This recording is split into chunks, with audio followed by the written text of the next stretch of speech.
नमस्कार, मैं हूं अभिषेक तिवारी और आप देख रहे हैं सिटी पोस्ट लाइव। बिहार में 80% हत्याएं जमीन विवाद में हो रही हैं। मुख्यमंत्री नीतीश कुमार ने जमीन विवाद के बंटवारे के लिए अधिकारियों को विशेष निर्देश दिया है।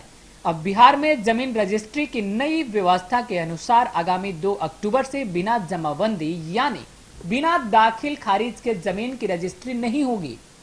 सरकार के इस कार्रवाई को सूबे के भूमि विवाद से जुड़े आपराधिक मामलों से जोड़कर देखा जा रहा है। 2 अक्टूबर से जमीन की रजिस्ट्री से संबंधित लागू नई व्यवस्था के तहत बगैर दाखिल खारिज कराए जमीन की खरीद बिक्री नहीं की जा सकती। यानी अगर आपके पास पुश्तैनी जमीन है और उसे बेचना चाहते हैं तो उसके पहले आपको आपसी बंटवारा करना होगा, इसके बाद ही जमीन की रजिस्ट्री हो पाएंगे। गौरतलब है कि एक ही जमीन कई लोगों को बेच दिए जाने की शिकायत लगातार आती रही थी। इसको लेकर हो रहे विवाद में हत्याएं भी हो रही थी। अब इस नई व्यवस्था के लागू होने के बाद एक जमीन कई लोगों को नहीं बेची जा सकती है। निबंधन विभाग इस व्यवस्था को लेकर जन जागरूकता अभियान भी चलाएगा।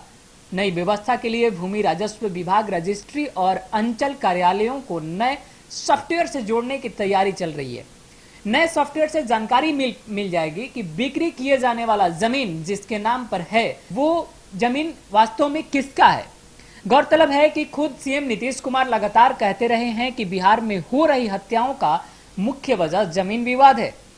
हाल ही में सरकार ने आदेश जारी कर दिया कि पारिवारिक बंटवारे में पुश्तैनी जमीन की रजिस्ट्री पर आंशिक शुल्क लिया जाएगा।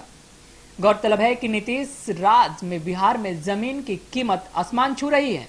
जो जमीन पहले कौड़ी के भाव बिक रहा था, आज उसकी कीमत करोड़ों रुपए हो गई है। जमीन की कीमत बढ़ने की वजह से जमीन विवाद को लेकर लगातार हत्याएं हो रही हैं। तो इस खबर में फिलहाल इतना ही। आगे की खबरों के लिए देखते रहिए, पढ़ते रहिए citypostlive.com। क्या आप जानते हैं कि घर बैठे आप अपनी स्वास्थ्य समस्याओं का सॉल्यूशन पा सकते हैं सॉफ्टकेयर मोबाइल ऐप के द्वारा।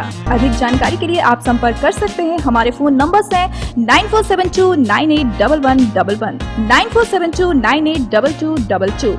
सॉफ्टकेयर app, solution at your finger tips.